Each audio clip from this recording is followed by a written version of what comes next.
today. He has been a friend of our community for many, many years, and he was actually our board of directors president at one time.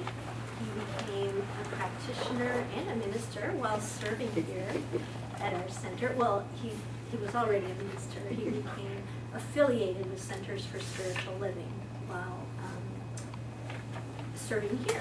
And we're very proud of that. I do brag about it all the time.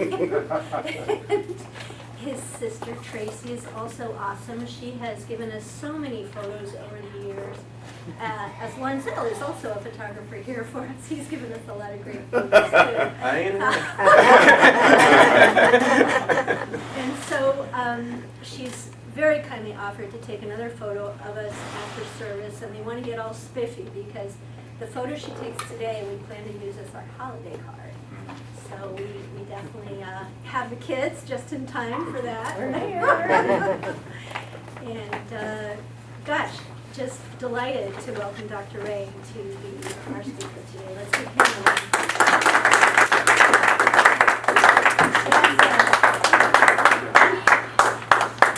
So how's it going today? Great. It's almost believable. I'm not going to harass you about it. I'm going to jump straight in and ask a question.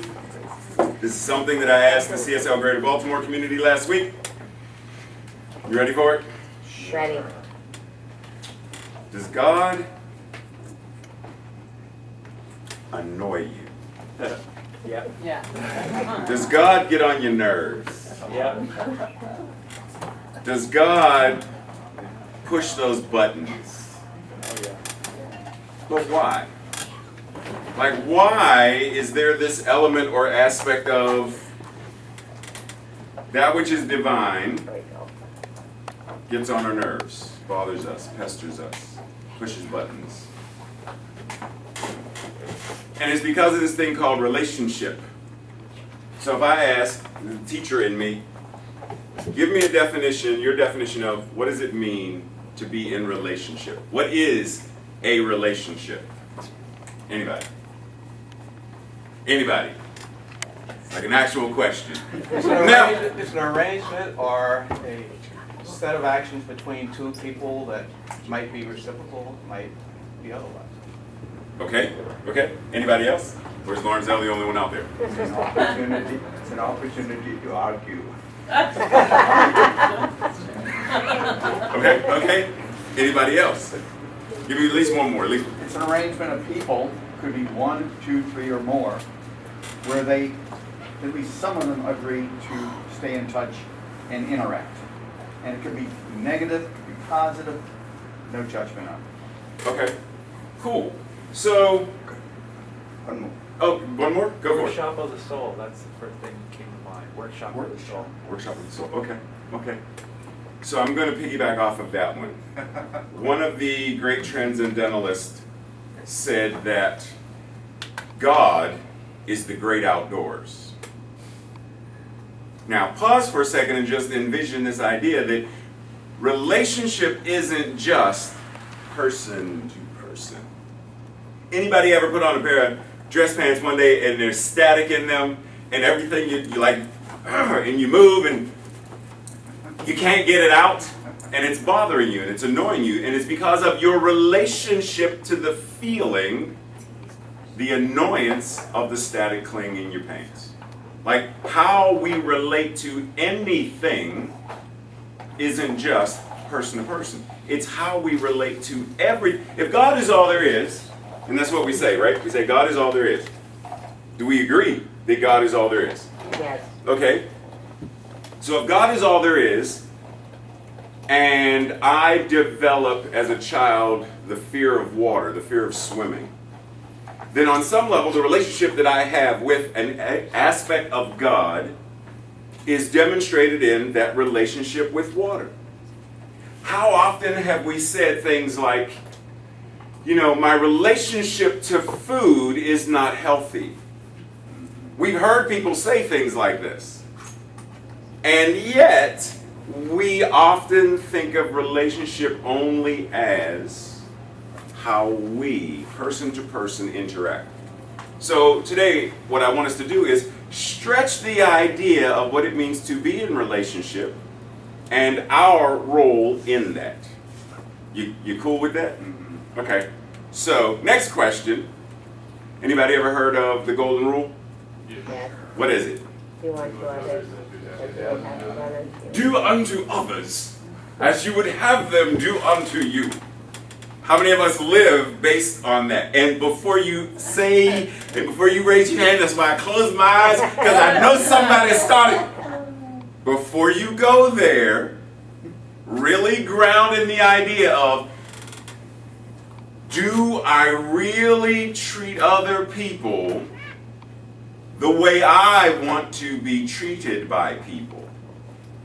And then think of all the times that you're driving or in the car and there's road rage. Are you treating other people the way you want? Or you're in the shopping line and there's someone buying an item and they're using 4,000 pennies to buy it and you're... Am I treating other people? Think about all the times that you turned on the news and, you know, some colorful adjective, verb, something rolled off your tongue. Am I treating other people the way I want to be treated? For real, for real. Now, I'm going to open my eyes again and ask, how many of us do that? How many of us do that at least sometimes, once in a while, or we give it a great shot to do? Okay, that's cool. So, someone gave me a card about yay big, actually. I'll just show you. This thing. And what it has on there are several world religions, and it's basically the golden rule as those religions teach it. So I'd like to share just a smidge. So, and you can tell me if you think you know what spiritual practice this comes from. Treat not others in ways that you yourself would find harmful or hurtful. You may want to venture a guess. You have Christianity, Sikhism, Islam, Hinduism, Zoroastrianism, Judaism, Buddhism, Taoism, Jainism. Got a guess? Buddhism. Just curious if you knew. Not one of you truly believes until you wish for others what you wish for yourself. Islam. Do not do unto others whatever is injurious to yourself. Zoroastrianism. So you see, people all over the world say the words. They have it somewhere in their doctrine, their sacred text, their scrolls, their pillars, their something.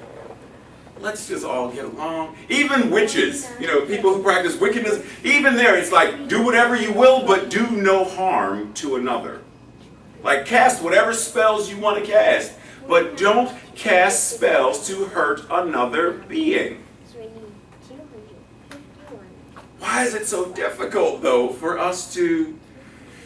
Could it be it's difficult for us to treat other people the way we want to be treated because we don't know how we want to be treated? Yes. Okay, so let's pause on that for just a second. Table that. Anybody ever heard of the platinum rule? It's like there's the golden rule, boom, then there's the platinum rule. No? No. Really? Okay, so the platinum rule is basically supposed to be the next level up. Platinum rule says, golden rule is treat other people the way you want to be treated. Platinum is treat other people the way they want to be treated. So don't bother treating them how you want to be treated. Treat her the way she wants to be treated. Treat him the way he wants to be treated. Right? But what if the person grew up like me? In an abusive household with drugs and alcohol and all kind of stuff happening and just horrendous things where I developed such low self-esteem and such great self-hatred that I prayed diligently every night that whatever God was listening would kill me in my sleep.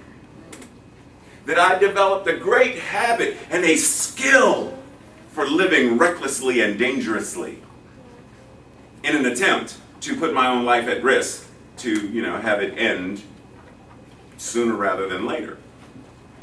So of course, if I'm meeting people and I treat myself horribly, who goes 2 miles to the top of a hill, gets on their 10-speed bike, counts their 7 intersections, closes their eyes, and just goes.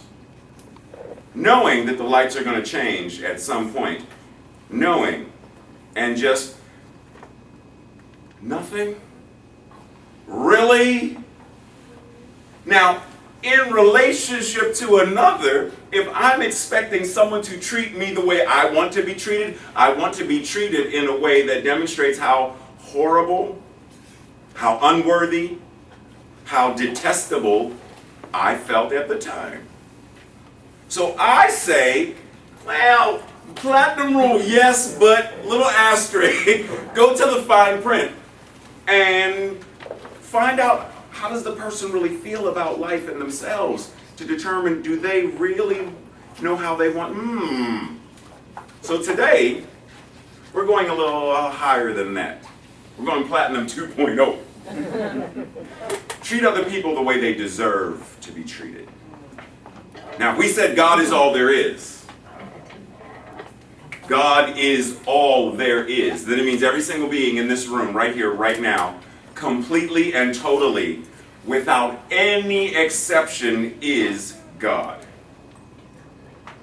Divine from head to toe.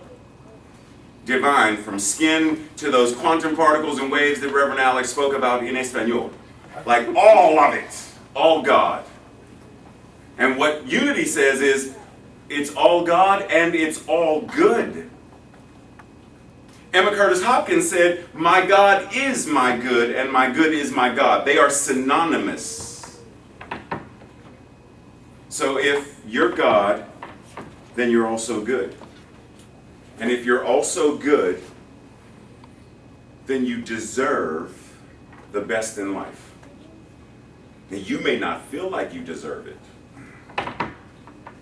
But let's think about, one of the things I often, to the best of my ability, try to do is take all of this woo-woo, very heady spiritual stuff and make it very concretized and find out where in the world can I find this spirituality practiced in the world. Humane means what? Being humane, what does that mean to you? Yes, an answer. Being civil. Being civil. Any more? Kind. Being kind. Any more? Being sympathetic. Any more? Give me two more. Compassion. Compassion. One more. Caring for animals. Caring for animals. Okay? I couldn't mess with her. She said care for, she didn't say care for people though.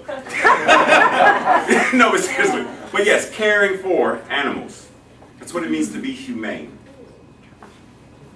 Do we realize that there are people in prison on death row who have done some extremely heinous things and are sentenced to the death penalty?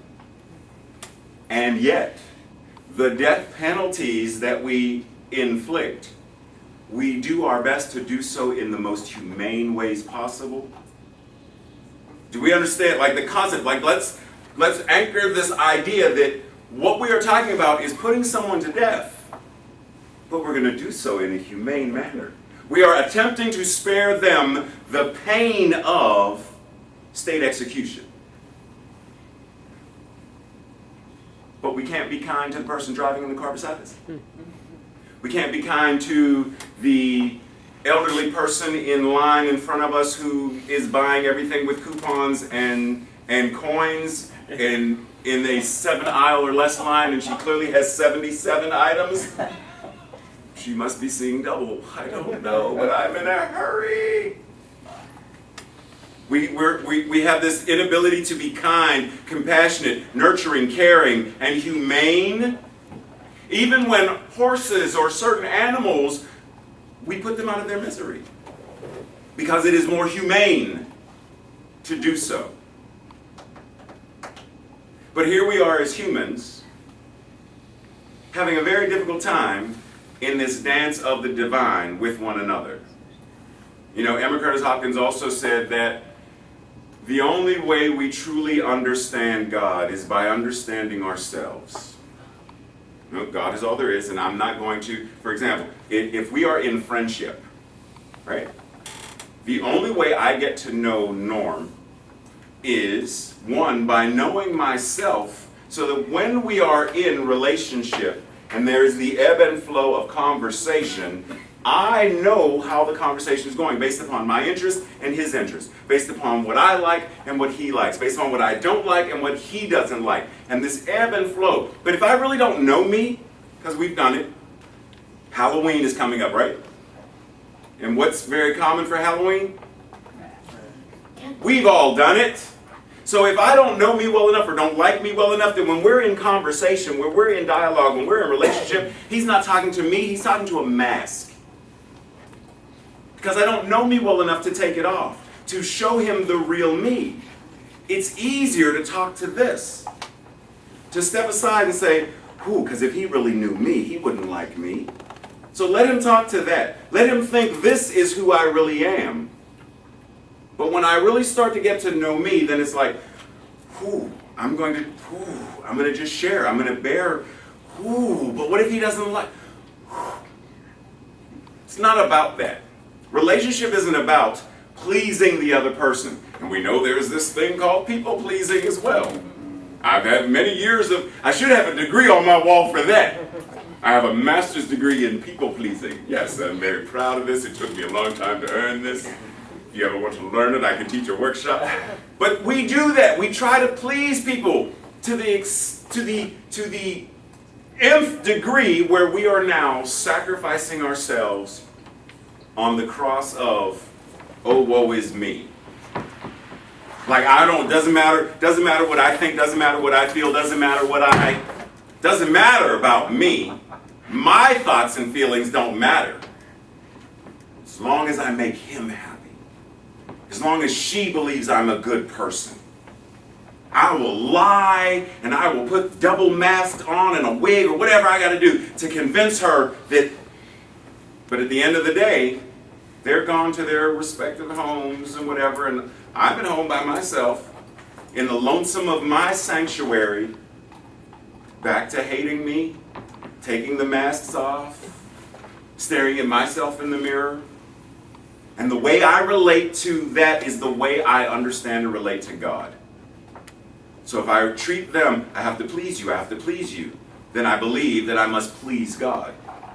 On some level, that old paradigm from whatever religious background, I believe that I must now bow down at the altar of God, bear my sins, be forgiven, do something, Hail Mary, I need to do something so that God will find me pleasing. That God will not damn me to the fires of hell.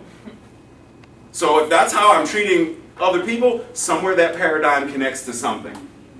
If I must lie to other people, then I believe that, okay, so God can't see me taking these, so take these. If I'm lying and I'm stealing, then I believe on some level that there is a God that I must lie to and steal from. On some level, there's this idea that that's how it must be. So see, this thing with the relationship is a very sacred practice because it forces us to get really bare and really vulnerable, to go to those places that say, I have to be me. And I know you may not like who I am and what I do, and you may not, and I have to be okay with that. But that's not where. So let's breathe for a moment. And bring to mind someone we really don't like. And that could be someone in our lives personally. It could be someone that when we turn on the television, we see them on television. It could be someone when we log into Twitter, we see a tweet from I don't care who it is.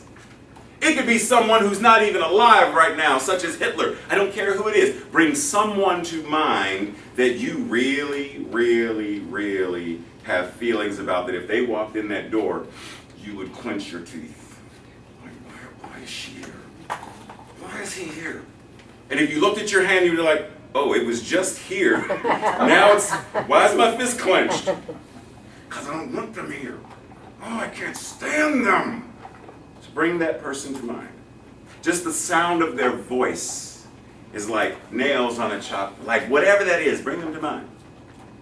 But then recognize that they too must be God, even though they may have not understood that, even though they may have misused the powers of spirit to cause great harm in the world. On some level, they are still divine, and sacred, and God. But then go a little deeper and ask, what is it about me that doesn't like them? Because that's the part that we're carrying. That has nothing to do with them. Because when they're not in the room, we still got it. When they come into the room, whoop, that's when it pops up like, I'm here. Like, I thought I got rid of you. Nope.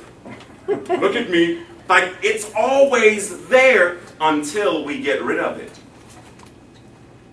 So it's not about how much they offend us.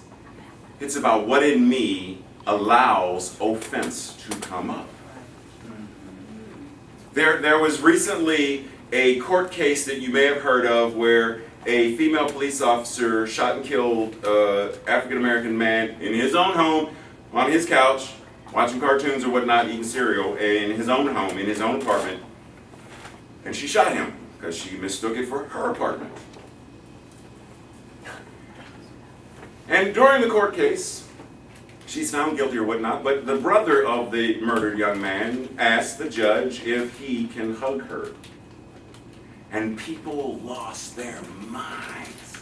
And I understand why. Because there's the racial ethnic thing where it's like, why do black people have to always be the ones to... Why do these things always have to... And we have to be the ones to extend the olive branch. I got that.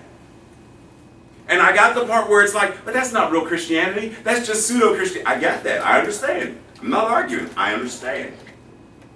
But apart from those, there is the possibility that he legitimately forgave her and wanted to give her a hug, to reconcile and atone, because he said, this is what my brother would want me to do. I'm just talking about, what if that part? And people are mad at him and mad at the judge for giving her a Bible, and I understand, but it's not about her or the Bible. It's not about him and the hug. It's not about her and the gun. It's about how I recognize and perceive what that means. The relationship I have with me is what I take into the world. All of my baggage, all of my brew, all of my poo-poo caca, all of that stuff. Anybody here know Charles Dickens? Not like personally, but you know the story, Ebenezer Scrooge? You know Jacob Marley? What was Jacob Marley pulling in the story? Anybody remember when he first met Scrooge? Yards and miles of chains that he formed link by link, yard by yard, mile by mile. And he says, and when I died, Ebenezer, your chain was one of this. Like, since I've died, oh, you've beaten me, dude. You've surpassed me in the amount of just stinginess and meanness, cheating people, yard by yard. So the idea is, Scrooge didn't know he was carrying this. But here's all of the employees and all the people who owed him money, that every time I really don't need to go, I don't want to go see Scrooge today, but I owe him money. You better hurry up and go. You better go before he comes looking for you. The reputation of Scrooge precedes him. What reputation of ours precede us?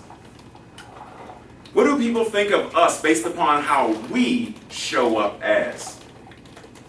Not about their reflection of, what they are presupposing about us, but just the honest, authentic, transparent. If someone said, give me your honest opinion of Lisa, what would he say? What would someone says, so Lawrencell, what is your opinion of him? What kind of person is, what would come up? If I ask you about John, what comes up? If I ask you about Deanna, what comes up? Like, how are we showing up in the world is completely on us. And so, Platinum 2.0, yes, it's about treating other people the way they deserve to be treated, but I can't honestly namaste to anyone and say and believe and understand that that which God is in me, through me, and as me sees itself in those eyes, in that face, in that heart, in the music. I can't honestly do that if I don't see God in me, if I don't feel the divine in me. And the great thing is, if I didn't have this practice, I honestly believe I'd be dead by now because of how much I hated myself, etc. And since Reverend Alex shared a little bit of, here's what it is to be a minister.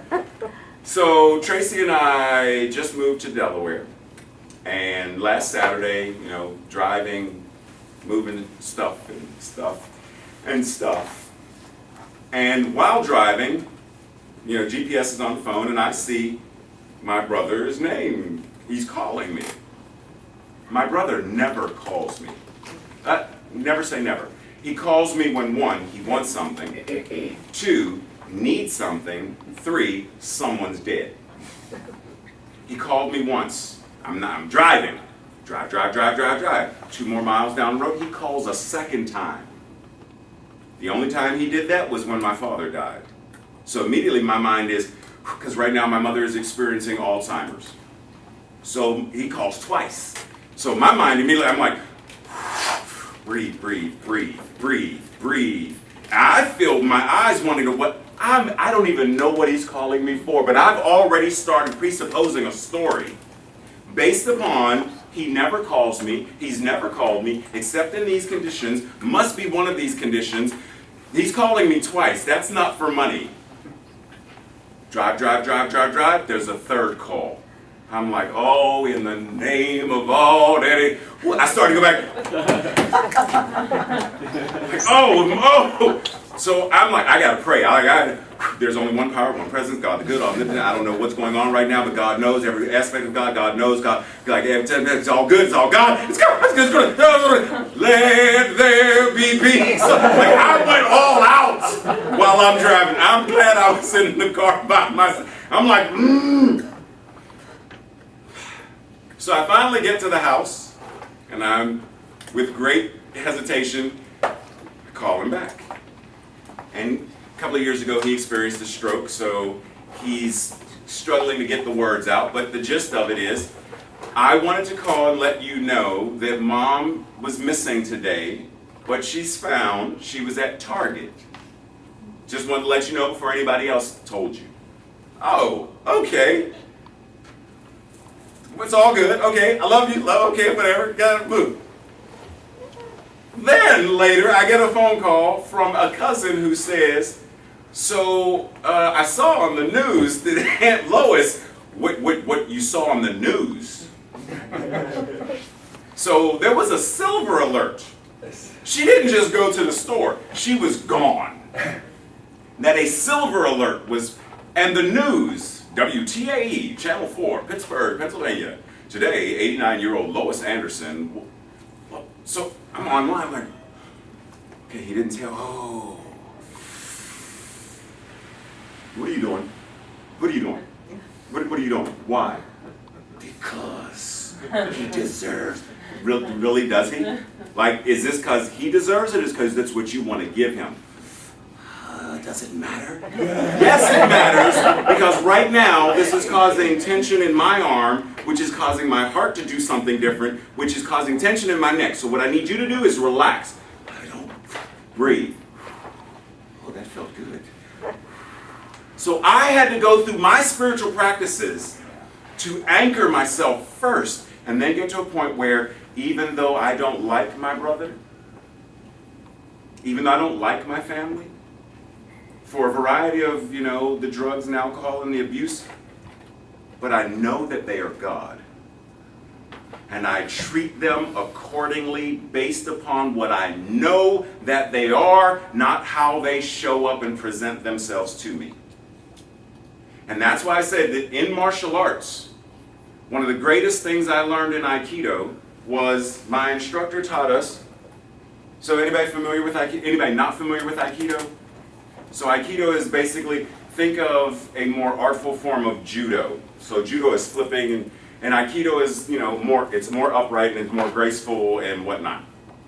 And Sensei said, because the founder of Aikido taught that Aikido is the art of peace, not war. I'm like, but we have swords and we're tossing people on the ground and we're joint locking them.